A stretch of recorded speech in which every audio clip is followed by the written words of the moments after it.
If you've been listening to me for a while, you have to know that I never speak about anything I don't know anything about. That I don't suggest anything that I haven't tried myself and seen it work. I literally test everything on myself. I've been on the path of self-improvement since I can remember. For some reason, I've always had the sensitivity to feel situations and my surroundings and understand that, wait, this doesn't feel right.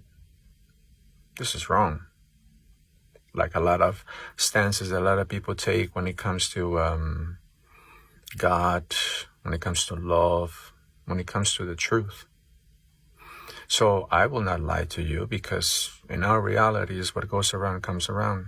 Just like the Hindus say, it's like throwing a hot piece of coal at someone and you're still getting burnt. What goes around comes around. It's like throwing stones while you're inside a glass house. And if you're one of those people who believe that no one tells the truth, you're a sad case of humanity. You're a sad example of what a human being should be. Life is full of love. Life is full of miracles because they come from the Father. And so do we. So imagine the Father sending its divine child to earth to uplift humanity.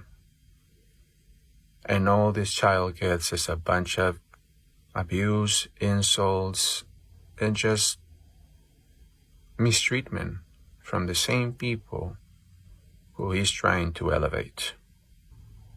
Sounds familiar, doesn't it? We're literally the same character. We all are.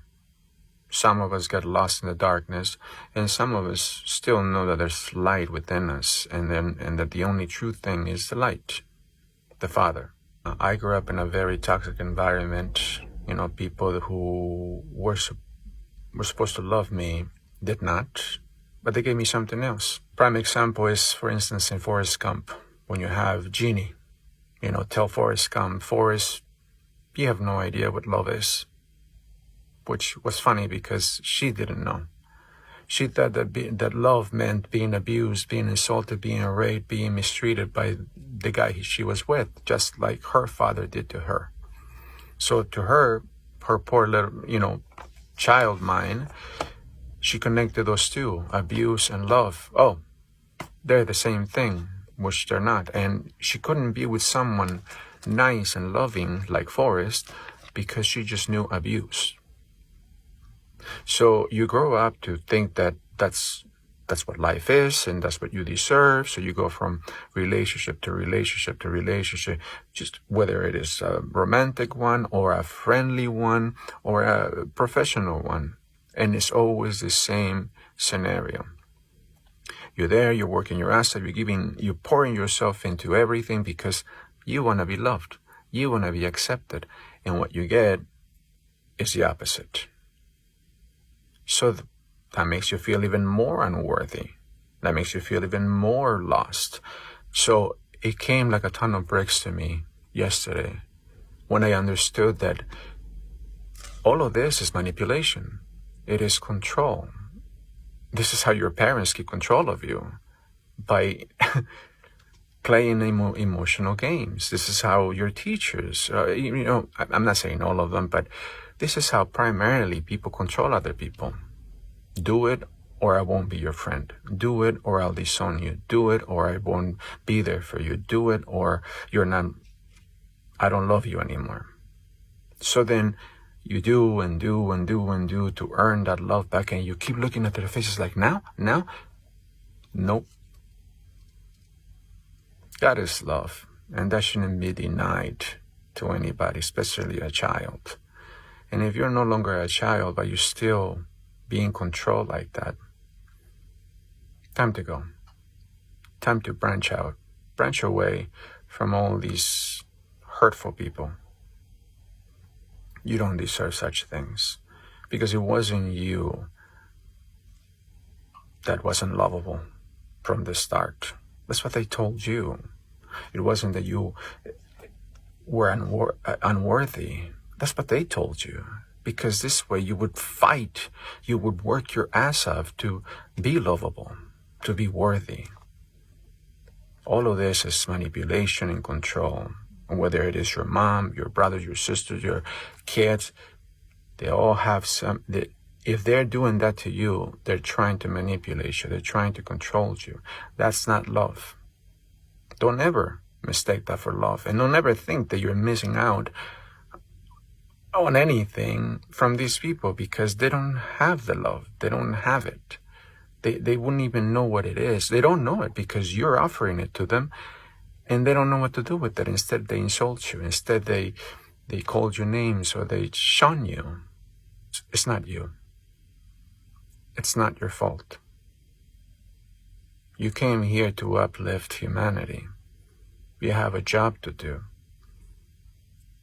To pour your love onto humanity. But now you know that there's people who won't know what to do with it. So if you get a sense of that, follow your intuition, because you may be right. I mean, I won't be there standing in your shoes, but you will know. You will know when it's time to go. You will know, like I did recently. Like I said, it dropped like a ton of bricks on my head. That's what it felt like. And I thought to myself, they gotta know. They gotta know. Everybody's gotta know that they're lovable. That they deserve love. That if somebody's having them jump through hoops to feel loved by them, they're trying to manipulate you. They're trying to control you. That's not love. Jump ship. You're not supposed to be there. You are a divine child. And you were sent here, and you are heard by your Father. You are protected by your Father, and you are provided for by your Father. This is your whole experience. This is yours, and it's made of God itself. It goes everywhere with you. You can't leave home without it, because you're always manifesting your surroundings, which are made of God itself. So don't let them confuse you so you can relinquish your power. Think about it. You're the prince or the princess. And these people are trying to convince you to relinquish your crown, to relinquish your power, to relinquish your kingdom. Because that's what God did for you. Give you its power to you so you can manifest your reality. So don't think that you're borrowing it from anybody else or that you can only hang out at the door and not really getting to the full party of things because you're not worthy. Baby, you're more than worthy. You're divine. And if all you do is give love and receive insults and abuse, well, you're in good company, but you should stay away from those people. Love is love, and abuse is abuse. Abuse is bad. That doesn't come from God. That doesn't come from love. So it is not you. It is them. They've been playing games on you so you could relinquish all power to them so they can control you for the rest of your life. And you have work to do. You're better than that. And now that you know this, you won't put up with it. You will go where you are appreciated. You will go where you are loved. And you will know the difference because you've been on the other side of things. You know what abuse sounds like and feels like. And you know it's not love. You are worthy, and it's your birthright because you're a divine child. Stay a divine child. Don't let them convince you. You are a divine child, and your Father loves you.